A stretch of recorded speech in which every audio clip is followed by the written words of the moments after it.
quando eu vi o tema, achei o tema, né, muito bom, assim, uma provocação, né? E me fez refletir bastante sobre esse tema. E dentro das minhas limitações, eu espero que eu possa fazer uma homenagem à altura. Lembrando que eu não vou trazer nada de novo, apesar de ter muitos slides, mas não tem nada de novo. A gente é apenas um repetidor, ou como ensina Kardec, um revelador de quarta, quinta ordem, né? Então, nós vamos seguindo aqui na nossa apresentação. Então, vocês estão vendo aí? Todo mundo? Então, deixa eu só puxar aqui. Então, tá aí o tema, né? Por que Kardec? E, geralmente, quando se fala de Allan Kardec, Herculano Pires, né, que sempre falava, Allan Kardec é um ilustre desconhecido dos espíritas. Porque, de modo geral, as pessoas sabem o quê? Que Allan Kardec era um escritor, era um pedagogo, tinha lá, escreveu o Pentateuco, e é o codificador da doutrina espírita. Então, de modo geral, é isso. A maioria lê o Livro dos Espíritos, o Evangelho, mas muitos não sabem a profundidade que é a obra de Allan Kardec. Allan Kardec é um filósofo de primeira linha. Sua obra, contida nas 22 obras fundamentais, elas não têm contradição entre elas. Então, Kardec é um cientista de alto nível também. Então, ele criou uma ciência, que nós vamos ver mais para frente, é um epistemólogo, um grande sábio. E, além disso, passando até para um lado mais místico, é um reformador da fé cristã. Então, essa palavra reformador, eu estou colocando aqui porque não foi tirada da minha cabeça. Tudo isso nós vamos ver mais para frente. Um apóstolo do Cristo. É um espírito precursor, como dizia, né? E ele virá à minha frente. E é um espírito superior também. Então, esse é o Allan Kardec que nós vamos discorrer aqui hoje. Então, vamos lá. Se alguém quiser fazer algum comentário, eu não sei como é que é a dinâmica aqui, se para conversar, você pode fazer pergunta, né? Então, vamos direto ao assunto. Por que Allan Kardec? Então, primeiro argumento fundamental de Kardec, agora dentro do meio espírita. Qual a diferença de Kardec para fora de Kardec? Primeiro que com Kardec tem método. Kardec, ele observava tudo o que ele trouxe, ele usou um método, uma metodologia para chegar nos objetivos que ele queria alcançar. Então, não é uma questão simplesmente de gostar ou não de gostar. Não é porque gosta desse espírito ou daquele espírito, se ele é do norte, se ele é do sul, se ele é protestante, se ele é católico, e sim, usou um método para tentar chegar ao máximo da verdade. Essa é uma questão fundamental. Como diz Herculano Pires, Kardec resolveu aplicar o método experimental aos estudos do fenômeno espírita. Claro que, depois disso, ele chegou à conclusão que o objeto de estudo dele tem uma variável que as ciências materiais não têm. O objeto dele é um objeto que tem livre-arbítrio, tem vontade, tem desejo. Então, eu posso jogar uma pedra para 1000 vezes aqui, ela vai cair com o mesmo tempo, etc. Agora, se eu pedir para um espírito ir para lá e para cá 1000 vezes, ele não vai, né? Então, essa é uma diferença fundamental. Mas, Kardec, então, não criou uma ciência material. Ele criou a ciência espírita. A ciência espírita. Segundo argumento fundamental é a questão, como nós estamos falando do método. Então, Kardec, os ensinos de Kardec passa por um critério muito importante, que o Kardec chama de a autoridade da doutrina espírita. Que autoridade é essa? O controle universal do ensinamento dos espíritos. esse controle tem várias etapas, né? Hoje em dia nós temos lá segurança em várias etapas. Então, o controle universal também tem várias etapas. E muita gente, às vezes, se equivoca. Qual é o primeiro controle que Kardec faz para analisar tudo que venha dos espíritos? O primeiro controle é esse. Primeiro controle, sem contradita, é o da razão, ao qual é preciso submeter sem exceção, isso é importante, sem exceção, tudo o que vem dos espíritos.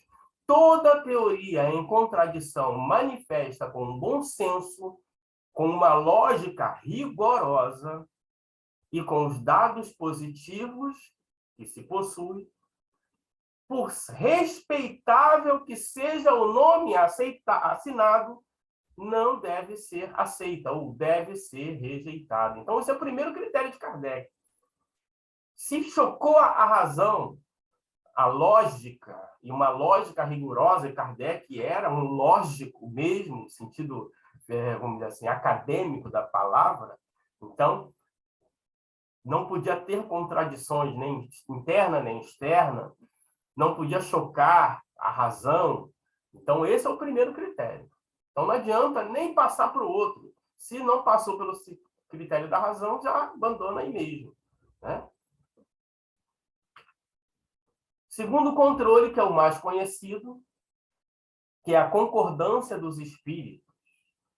É, pois, o melhor controle, mas é preciso ainda que ela ocorra em certas condições.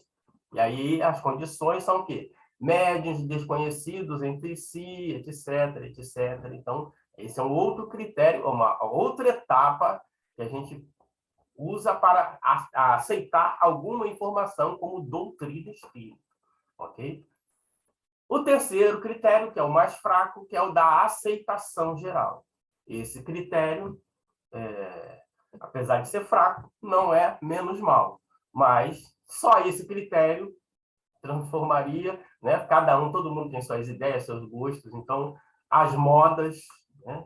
Sempre tem moda por aqui, então esse é o critério mais fraco, mas é também uma etapa. E o Kardec diz que o pior controle, presta atenção, o pior controle, a menos segura de todas é quando um médium interroga ele mesmo vários espíritos sobre um ponto duvidoso. É muito evidente que, se estiver sob o domínio de uma obsessão, e se tem negócio com um espírito enganador, esse espírito pode lhe dizer a mesma coisa sob nomes diferentes. Então, o pior controle é o médium sozinho receber tudo. Já aconteceu na história do espiritismo isso. Um único médium receber vários espíritos com várias ideias controversas, e aí, só que ela só usou esse critério, então deu no que deu. Vamos seguir. Então, Kardec, ele é uma pessoa tão especial que ele criou uma ciência. O espiritismo é uma ciência. Só que, isso é importante para nós espíritas, o espiritismo é uma ciência do espírito. O espiritismo não é uma ciência material. Então, falar de ciência espírita não é falar de mecânica quântica, não é falar de genoma, não é falar de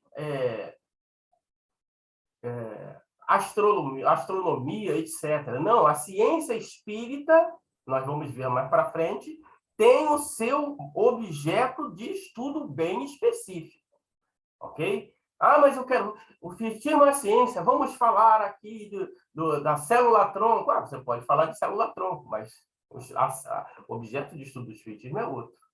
E o Kardec criou uma escola filosófica, isso também é um outro problema, porque cada escola filosófica tem os seus vocábulos próprios. O social para Vygotsky é uma coisa, o social para Piaget é outra coisa, o social para um outro pensador, para, vamos dizer, outro pensador, é diferente, cada um tem uma definição para cada conceito, e Kardec também. Então, exemplo, quando você fala o homem de bem, Se eu for na esquina ali perguntar o que é um homem de bem, eu falo, o homem de bem é que não faz mal a ninguém, paga suas contas. Só que no espiritismo, o homem de bem é muito diferente disso. Então, o que é o trabalho? O trabalho é toda ocupação útil. Então, onde estão essas definições na doutrina espírita? Então, essas são questões importantes. O dicionário ajuda, mas o dicionário não soluciona, porque a filosofia espírita se explica dentro das 22 obras fundamentais publicadas por Allan Kardec.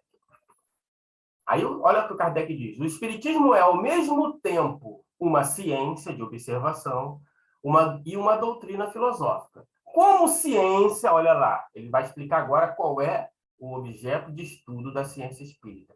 Consiste nas relações que podem estabelecer com os espíritos. Então, se você está estudando os espíritos e suas relações, você está dentro do campo da ciência espírita. Se você está falando de mecânica quântica, você está falando da ciência material. Okay? E como filosofia, compreende todas as consequências morais que decorrem dessas relações. Então, o espiritismo é ciência, filosofia com consequências morais. Essa consequência moral, dependendo da definição que você vai dar, pode chamar de religião, dependendo da definição que você vai dar. Pessoal, mas o espiritismo é ciência? É religião ou não é? Qual é a definição que você tem de religião? É essa? Não é? Ah, é essa aqui. Então é. É sempre assim. Então, você tem que entender qual é a definição dentro da filosofia espírita para poder dizer o que é e o que não é. E os continuadores da obra espírita, já que nós estamos por que Kardec, eles superaram Kardec? Eu gosto de fazer uma provocação seguinte. Eu desafio rebater os críticos do espiritismo, os adversários do espiritismo, os céticos, os materialistas, sem usar Kardec. Só com os continuadores. Vai ficar faltando. Porque os argumentos que nós precisamos para combater os céticos e os críticos, só Kardec dá. Os outros dão muitas descrições, muitas narrativas, etc. Mas argumentos, pode prestar atenção, se você estiver assistindo um programa numa rádio, uma palestra, quando alguém vai rebater um crítico, um cético, ele vai usar Kardec. Sempre. Então, como superou? Essa é uma questão importante. Terceiro argumento importante do porquê Kardec. A autoridade moral presumível. O que eu estou chamando de autoridade moral presumível? É a relação de Kardec. Porque quando nós falamos assim, Kardec para lá, Kardec para cá, Kardec para lá, Kardec para cá, mas quando nós falamos de Kardec, nós estamos falando também desses daqui. Todos esses aí. Pascal, Paulo de Tarso, Kurand Das, Lamennais, Lacordaire, Hahnemann, São Francisco Xavier, Sócrates, Platão, Swedenborg, Santo Agostinho, São Luís, todos esses. Tem relatos na Revista Espírita que Kardec está lá estudando e eles estão à volta de Kardec, acima de Kardec, debatendo e soprava a coisa no ouvido de Kardec. E, de vez em quando, Kardec, eu tive uma ideia boa que eu tive aqui. E aí um espírito intrusão foi lá para ver. E ele ficou olhando, e aí o narrador perguntou, mas você não conversou com esses espíritos? Não, ele falou, não são espíritos da minha laia, vamos dizer assim. E aí ele fala assim, que esses espíritos tinham uma espécie de coroa de fogo na cabeça. Aí eu fiquei, coroa de fogo na cabeça? Né? Que analogia ele está usando?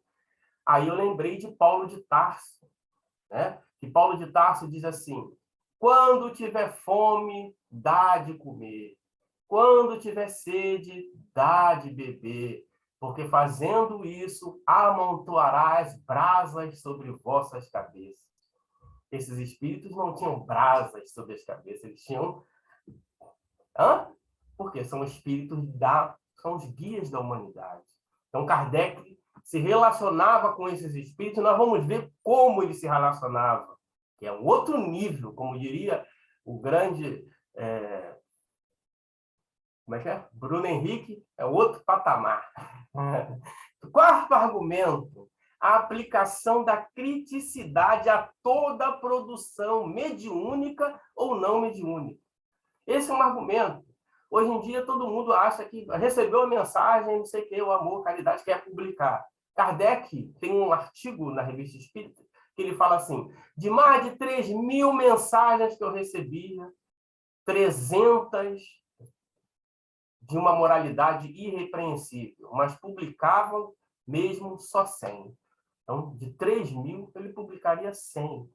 A gente recebe uma, se emociona e quer publicar. Esse é o grande problema. Esse critério é que faz com que a gente, muitas vezes, se perca. Que aí usa aquela questão do Erasto. É melhor rejeitar 9 verdades do que aceitar uma única mentira. Porque a mentira destrói. Né? Outra coisa, a história do mundo não está compilada e feita. A história do mundo, ela vai a cada época, vão se descobrindo novas coisas e nós vamos aprendendo muitas coisas. Por exemplo, foi descoberto, lembra que o Kardec fala lá, com fatos positivos. Então, lembra? Nós achávamos que Pilatos era o procurador da Judéia. E foi descoberto, a arqueologia descobriu que ele era o prefeito da Judéia. Ah, não muda muito? Não muda muito, muda o nome. É um fato positivo, tinha uma lápide escrito lá, Pilatos, prefeito da Judéia. E outras coisas que nós vamos visitando a história, a própria história do Espiritismo, ok? Eu recomendo até esse site aqui, tem no Facebook, o CSI do Espiritismo, ele vai lá descobrindo várias coisas que nós achávamos que era sobre os médiuns, o nome dos médiuns, quem foi os médiuns, quem chegou, quem saiu, qual é a idade, as idades todas erradas, os nomes misturados. E exemplo, quem já teve a oportunidade de comprar aquela coleção do Kardec, grande assim, logo de cara vinha essa imagem aí. E as pessoas, e ainda estava escrito assim, Allan Kardec com 25 anos. Né? Mas, na verdade, esse aí não é o Allan Kardec com 25 anos. Né? Esse aí é um membro da Sociedade Espírita de Paris. Ele é um pintor, isso é um autorretrato. Olha aqui, velho. Esse é o Raymond Augusto Mauvoisin. Dá para ver que é bem diferente, né? Mas está lá no livro. Se eu pegar meu livro aqui, vocês vão ver, está lá, Kardec com 25 anos. Mas não tem 20, isso aí não é outra pessoa. Então, são erros assim, e muitos outros, que a gente tem que voltar e usar o critério e reescrever a história. Então, a história não está escrita. Ela vai sendo reescrita a cada momento. Agora, outra questão interessante é a visão que Kardec tinha sobre o espiritismo. Sobre uma coisa interessante também, que a gente é clássico. Se a gente pergunta assim, o que são as obras complementares? Aí, pessoal, as obras complementares são as obras que completam a doutrina, que vieram depois de Kardec. Para Kardec, obras complementares são obras que completam o estudo da doutrina espírita. Ok? E para Kardec, essas obras complementares podem estar 100% de acordo com a doutrina, parcialmente de acordo com a doutrina, muita parte fora da doutrina ou totalmente fora da doutrina espírita. Para Kardec, todas essas obras são complementares. Por quê? Porque as obras fundamentais é a pedra de toque, que você vai lá, vai tocar e vai saber qual ensino está de acordo ou não está de acordo. Então, para Kardec, obra complementar, ela complementa o estudo. Ela pode estar de acordo, parcialmente ou totalmente de desacordo. Como, por exemplo, uma obra que foi publicada na época de Kardec, que era o médium do Sr. Rose. Ele era médium do espírito de verdade. E o Kardec diz, essa obra está totalmente fora da doutrina espírita. Mas está lá no catálogo como obra complementar. Ok? Então, por quê? A gente só aprende, só complementa um estudo quando a gente sabe separar o certo do errado. E a gente tem que analisar o certo e analisar o errado também. E aqui está no Catálogo Racional, publicado em 1869. Então, para Kardec, o centro espírita deveria ter uma biblioteca. Olha como é que para Kardec deveria ter 3 tipos de categoria de livros. Primeiro, as obras fundamentais da doutrina espírita. Depois, obras diversas sobre o espiritismo, isso é, quem escreveu, escreveu com vistas no espiritismo. Se acertou ou se não errou, não tem problema, ok? Então, obras diversas sobre o espiritismo ou complementares. Kardec diz, isso aqui foi colocado pelo próprio Kardec, obras diversas sobre o espiritismo ou complementares, ok? Pode ser música, desenho, poesia, livro, romance, etc. E obras realizadas fora do espiritismo, isso é, são obras que, sem ter por vista, o espiritismo trata de fenômenos espíritas. E os fenômenos espíritas são os fenômenos que os espíritos participam. Se os espíritos participam, está dentro do campo da ciência espírita. Então, seria interessante também. Então, Kardec também deveria colocar obras realizadas fora do espiritismo. E também, olha lá, obras contra o espiritismo. Kardec tinha medo da crítica? Kardec tinha medo dos detratores, dos céticos? Não. Quais são as obras contra o espiritismo? Coloca aí, porque os adeptos têm que ler. Tem que conhecer os argumentos dos adversários. Essa é uma questão importante. Por quê? Quem está com a verdade não pode ter medo da verdade. Se existir um argumento em que, em algum ensinamento, se torna fraco, esse argumento deve ser aceito. Por quê? Porque nós buscamos a verdade, nós não buscamos estar certo. E aqui, Kardec coloca, aqui o povão, né, coloca obras básicas, como sendo as 5 Pentateuco. Kardec nunca usou essa expressão Pentateuco. Para Allan Kardec, as obras fundamentais são 22, e ele listou no catálogo racional, somando, dão 22, porque tem as 12 revistas espíritas, tá? Então, depois, mais fora desse círculo, tem as obras complementares, que, como nós já dissemos, pode estar de acordo ou não, cabe ao leitor ler e separar o joio do trigo. Nós somos espíritos adultos, ou pelo menos buscamos ser, então não é responsabilidade de nenhuma instituição, de nenhum grupo, dizer se está certo ou não. Nós é que temos que exercitar a nossa razão. Fora obras sobre o espiritismo e obras fora do espiritismo, ou contra. 6º argumento. Com Kardec não tem submissão oracular.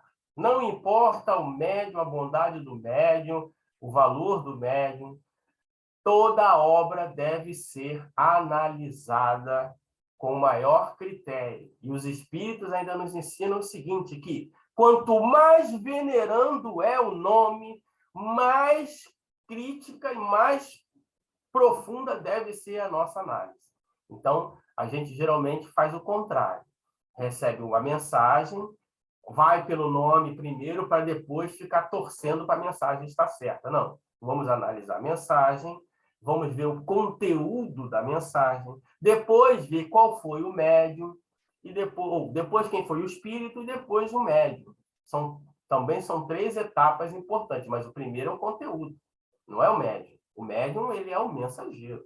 Kardec faz questão de colocar isso lá no início do Evangelho segundo o Espiritismo. Né? Ninguém pode se gabar de ser apenas um telégrafo humano.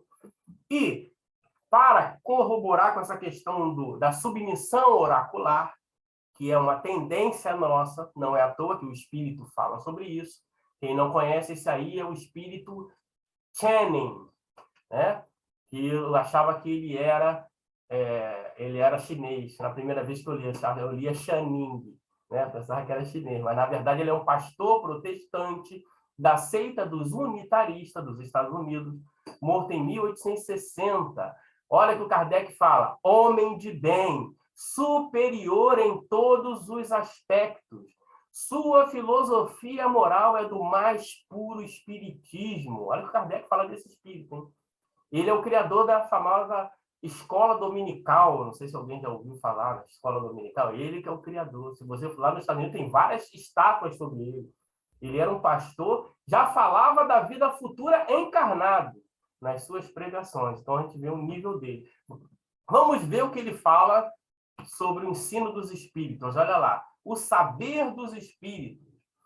Aí começa ele. No estudo do espiritismo, há um erro muito grave, que se propaga cada dia mais. É que se torna quase o móvel que manda vir a nós. É que nos crê infalíveis em nossas respostas. Pensa-se que devemos tudo saber, tudo ver, tudo prever. Erro, grande erro. Certamente, não estando mais nossa alma encerrada num corpo material, como um pássaro numa gaiola, lança-se no espaço, os sentidos da alma se tornam mais finos, mais desenvolvidos, vemos melhor, entendemos melhor, mas não podemos saber tudo. Não podemos estar em toda parte. Não temos mesmo o dom da ubiquidade. Que diferença seria entre nós e Deus? Então, ele está falando aqui em uma questão muito interessante. Alguns espíritos só falam da área dele. Dificilmente você vai ver o Kardec perguntando ao Vicente de Paula sobre ciência. Muito interessante isso. Eles falam de acordo com o conhecimento dele. Não que ele não possa dizer que ele não tenha outros conhecimentos. Mas, quando o Espírito Dana que ele fala de todos os assuntos, é um sinal de alerta. Né? Então, essa relação que o Kardec tinha com esses espíritos era uma relação de mesmo nível. Kardec argumentava, corrigia textos e erros de São Luís, de Lázaro, de Lamennais. Kardec diz, olha, esse texto aqui não está de acordo com a doutrina espírita. E os espíritos não botavam a culpa no médium, não. Não, o médium não está, não. Vamos rever, e revia. Por quê? Porque o Kardec não foi escolhido à toa, ele não estava ali à toa. Nós vamos ver isso mais para frente. Ok? Então, ó, e o Lázaro, quem leu o Evangelho segundo o Espiritismo, olha o que o Lázaro fala lá no Evangelho. Nós, os guias da humanidade em marcha. Né? E Kardec diz, ó, Lázaro, não, tudo bem, você é o guia da humanidade em marcha, mas isso aqui não está correto, não. Hã? Na Revista Espírita a gente encontra tudo isso. Sétimo argumento, a autoridade moral de Allan Kardec. Aqui a gente não vai nem falar da vida acadêmica dele, porque senão não ia dar tempo. Então, olha lá. Quem era o guia espiritual de Allan Kardec? Vamos lá. Ó. Kardec pergunta, terás animado uma personagem conhecida? Aí, olha a simplicidade da resposta. Já disse para ti, sou a verdade. Isto, presta, olha o recado. Isto para ti quer dizer discrição. Isso aqui em 1855, por aí. Não saberá nada a respeito. O Allan Kardec tinha à sua disposição, durante uma vez por mês, durante 15 minutos, esse espírito para ele fazer qualquer pergunta que ele quisesse. Uma vez por mês, durante 15 minutos, esse espírito estava à sua disposição. Não é brinquedo, não. Vamos ver que não é brinquedo, não. Aí o Kardec faz uma nota, né? A proteção desse espírito, cuja superioridade eu estava longe de imaginar, jamais de fato me faltou. Sua solicitude e a dos bons espíritos que agiam sob suas ordens se manifestou em todas as circunstâncias da minha vida. Não vou ler tudo, mas aqui ainda estamos bem comedidos, né? Agora, o que os espíritos, olha o que o espírito fala. Quem é o guia espiritual de Allan Kardec? Olha lá. Não podeis crer o quanto estou orgulhoso em distribuir a todos e a cada um os elogios e os encorajamentos que o Espírito de verdade, nosso mestre bem amado, me ordenou conceder às vossas piedosas cortes. Quem é o nosso mestre bem amado? Sei quanto a vossa fé em Deus é profunda, quanto fervorosos adeptos sois da nova revelação. E é por isso que eu vos digo, em toda a efusão de minha ternura, vós estaríamos desolados, nós que, sob a direção do Espírito de verdade, somos os iniciadores do Espiritismo na França. Devo fazer uma voz um tanto mais severa, meus bem-amados, quanto o Espírito de verdade, mestre de todos nós, Quem é o mestre de todos nós? Agora o Hahnemann. Cada um procurará, pela melhoria de sua conduta, adquirir esse direito que o Espírito de verdade que dirige este globo conferirá quando for merecido. E aqui, logo no início, quando os espíritos falaram para Kardec que ele tinha uma missão, ele confirmou em 2 etapas. Primeiro foi confirmar com Hahnemann. Aí ele diz: outro dia disseram que os espíritos que eu tinha uma importante missão a cumprir e me indicaram o objeto. Desejaria saber se confirmas isso. Olha o que o Hahnemann diz. Sim, e se observares as suas aspirações e tendências, e o objeto quase constante de tuas meditações, não te surpreenderá com o que te foi dito. Tendes de cumprir aquilo com que sonha desde longo tempo. Algumas pessoas falam, não, Kardec era cético, ele não queria saber, ele já tinha o desejo de contribuir para a humanidade, só não sabia como. Desde longa data, como diz o Hahnemann. Né? Aí ele confirma de novo com o espírito de verdade. Olha lá.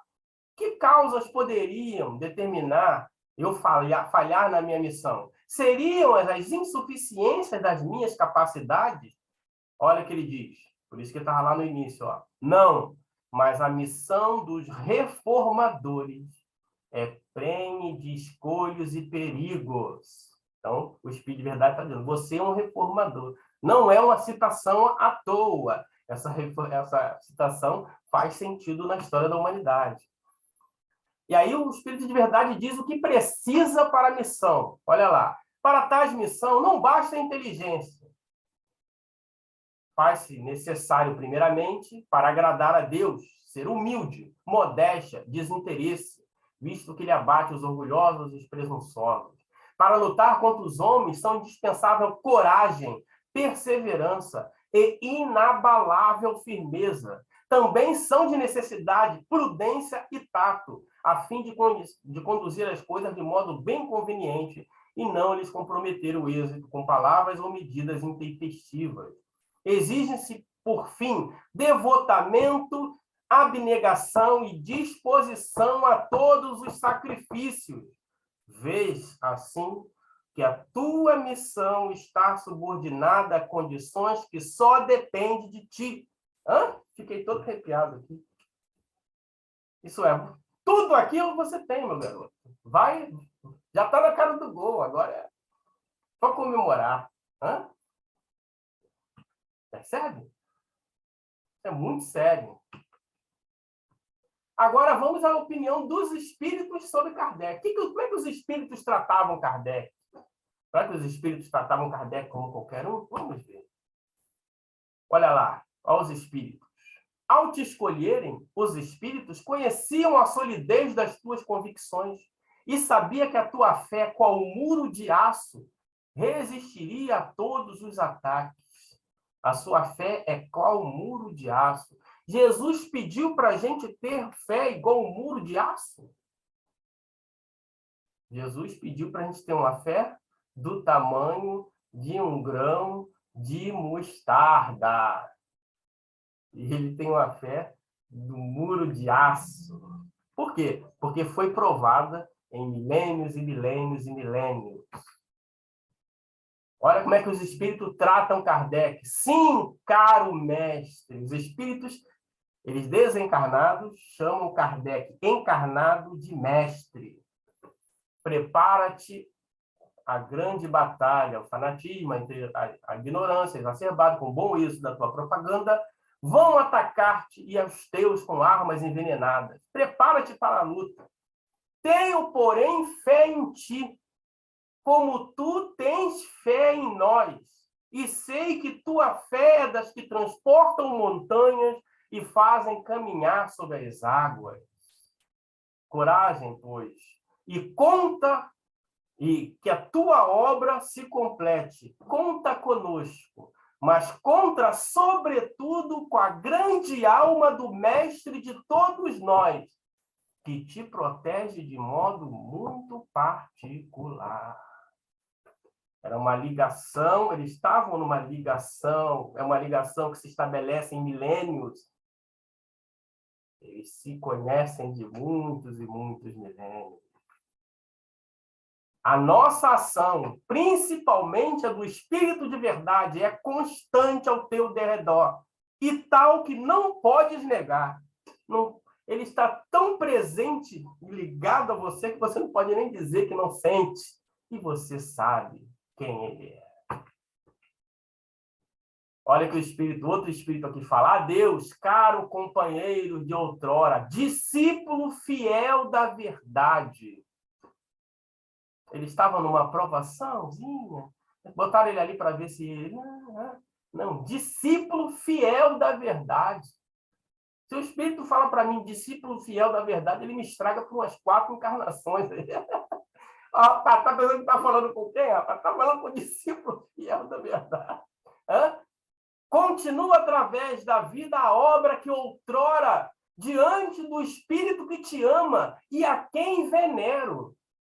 Nós juramos consagrar nossas forças e nossas existências até que ela se ache concluída, eu te saúdo. Então, o Espírito, olha lá, que te ama, é o Espírito que eu venero, e nós juramos perante ele completar esta obra. Já era a 3ª revelação, trabalho já vem de muitos milênios. Então, vamos concluir essa obra, e nós juramos perante ele que a gente ia concluir. Acaba a tua obra e conta com a proteção do teu guia, guia de todos nós. O guia de Kardec era o guia de todos nós. E aqui não é um encarnado, não, é um desencarnado que está falando. Guia de todos nós. E com auxílio devotado dos espíritos que te são mais fiéis, olha lá, os espíritos te são fiéis, e cujo auxílio devotado dos espíritos são fiéis, e em cujo número digna de me incluir sempre. Isto é, olha, eu estou depositando minha fé em ti também. A gente vê quem é esse rapaz. Aqui, outra coisa, outra referência. As referências eles vão botando assim, escondidinhas, para quem vai pesquisar. Esperai, pois, com confiança a vinda daquele que já resgatou a humanidade e está próxima. O espírito precursor já está encarnado. Logo, pois, o desenvolvimento completo da doutrina que tomou por divisa: fora da caridade não há salvação. Para quem não conhece, essa expressão é uma expressão que Jesus, usou lá quando ele desceu do Monte Tabor, em que ele estava conversando com Elias e Moisés, e as pessoas, os discípulos perguntaram: mas se Elias está ali, Elias não teria que vir? E aí Jesus responde para eles: Elias virá e restabelecerá todas as coisas. E o que os espíritos falam na obra inteira? É chegado o momento em que todas as coisas serão restabelecidas no seu verdadeiro sentido, para dissipar as trevas, confundir os orgulhosos e glorificar os justos. Olha o nível das coisas. Por que Kardec? Olha lá que o Espírito de Verdade fala no Evangelho segundo o Espiritismo: estou convosco, e meu apóstolo vos instrui. Bebei na fonte viva do amor e preparai-vos cativos da vida, a lançar-vos um dia livres e alegres no seio daquele que vos criou fartos para vos tornar perfectíveis. Olha o que o Santo Agostinho fala quando as pessoas lá na sociedade já estavam achando que o Kardec estava mandando muito, começavam a criar algumas dissidências ali. Olha o recado que Santo Agostinho diz. Manda aqui, ó. Um espírito encarnado foi escolhido para vos dirigir e vos conduzir. Submetei-vos com respeito, não às suas leis, porque ele não ordena, mas aos seus desejos. Esse chefe, não digo o seu nome, vós o conheceis. Vede-o à frente, caminhem sem temer as mordidas venenosas das serpentes e dos répteis da inveja e do ciúme. que o cercam. Ele permanecerá de pé, porque nós ungimos seu corpo, para que seja sempre sólido e robusto. Isto sim é um corpo fechado, hein? O Santo Agostinho, nós ungimos seu, nós estamos com ele. Que beleza! Santo Agostinho. Quem é esse chefe? Ele sabe, nós sabemos. Aqui, quando Kardec ele criou da sua cabeça a teoria dos anjos decaídos e mandou para os espíritos, os centros espíritas, para saber se a opinião dele pessoal estava de acordo ou não. Uma das respostas que voltaram é essa. Ó. Kardec é o homem eleito de Deus para a instrução do homem desde o presente. São palavras inspiradas nos espíritos do bem, espíritos muito superiores. Acrescentai-lhe fé, leis, estudai toda essa doutrina. É um bom conselho que eu vos dou. Esse é o nosso Allan Kardec. Olha só, para a gente entender o que late desse espírito. Kardec diz assim, quando me sobrevinha uma decepção, uma contrariedade qualquer, eu me elevava pelo pensamento acima da humanidade e me colocava antecipadamente na região dos espíritos. E desse ponto culminante, donde divisava o da minha chegada, as misérias da vida deslizavam por sobre mim, sem me atingirem. Tão habitual se tornara esse meu proceder, que os gritos dos maus jamais me perturbaram. Tão habitual, né? É um outro nível, é uma outra questão. E aqui uma reflexão importante, olha, que São Luís diz. O Espiritismo é o cristianismo da Idade Moderna. Ele deve restituir as tradições do seu sentido espiritualista. Por que é importante isso? Porque às vezes surgem umas ideias assim, cristianizar o Espiritismo. Vai cristianizar o Espiritismo? Como é que vai cristianizar o Espiritismo? O Espiritismo cristianizado? Se o autor, o representante, o guia está ali. O encarnado também está ali desde sempre. Então, vai cristianizar como? Essa é uma questão importante. Às vezes a gente se prende nas frases de efeito. O Espiritismo é o cristianismo. O cristianismo do Cristo é o conjunto das leis morais. As leis morais estão lá no Livro dos Espíritos. A diferença é que eram faladas de uma forma alegórica, mas é a mesma coisa, ok? Então, São Luís nos ensina aqui. Isso é importante reflexão. E aqui, um desabafo de Kardec, para terminar, e depois, se alguém quiser fazer alguma pergunta, alguma participação, tá bom? Kardec fala assim, quando começaram, né, os milhões de Allan Kardec isso, Allan Kardec aquilo, tem uma hora, né? Por exemplo, 1866, surgiu o Espiritismo sem os espíritos.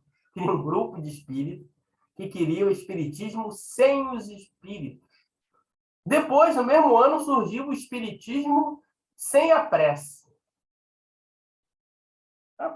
Espiritismo sem a prece? Tudo bem. Depois surgiu o Espiritismo independente. O Kardec, mas independente de quê? Todo mundo é livre para escrever o que quiser, independente. E ainda surgiu outras teorias aí que a gente não vai entrar na questão aqui. Tudo no mesmo ano. Mas aí Kardec, então, tem hora que a gente... Kardec, esses textos, Kardec nunca publicou, ficou guardado ali com ele. Né? Só depois que as pessoas foram garimpar. Aí Kardec fala assim, ó, estes princípios, para mim, não existem apenas na teoria, pois que os ponho em prática. Faço tanto bem quanto permite minha posição. Presto serviço quando posso. Os pobres nunca foram repelidos de minha porta ou tratados com dureza. Foram recebidos sempre, a qualquer hora, com a mesma benevolência. Jamais me queixei dos passos que hei dado para fazer um benefício. Pais de família têm saído da prisão graças aos meus esforços. Certamente, não me cabe inventariar o bem que já pude fazer, mas no momento em que parecem esquecer tudo, é-me lícito, creio, trazer a lembrança que a minha consciência me diz que nunca fiz mal a ninguém, que hei praticado todo o bem que esteve ao meu alcance. E isso, repito, sem me preocupar com a opinião de quem quer que seja. Continuarei, pois, a fazer todo o bem que me seja possível, mesmo aos meus inimigos, porquanto o ódio não me cega. Sempre lhe estenderei as mãos para tirá-los de um precipício, se oferecer a oportunidade. Esse é o nosso Allan Kardec. Então, por que Allan Kardec? Tanto do ponto de vista técnico, do ponto de vista intelecto-moral e também da sua envergadura espiritual. Ele é o número 2 do governador planetário. Tem o número 1, que é o governador, e ele é o número 2, que está ali. Então, a gente entender, será que a gente sabe mesmo? Às vezes a gente lê, né? Espera aí, tem textos Sócrates, Platão, Descartes, Aristóteles, Santo Agostinho. Será que eu li e entendi tudo? Será que eu me aprofundei tudo mesmo ou eu acho que sei? Não, já superei Sócrates, já superei Platão, já superei todo mundo, Swedenborg. Já... Será?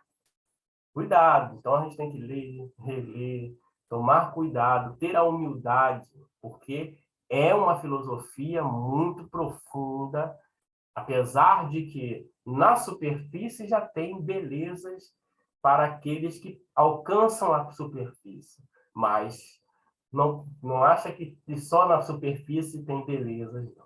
Essa é uma questão importante. Então, todos os outros que vieram depois,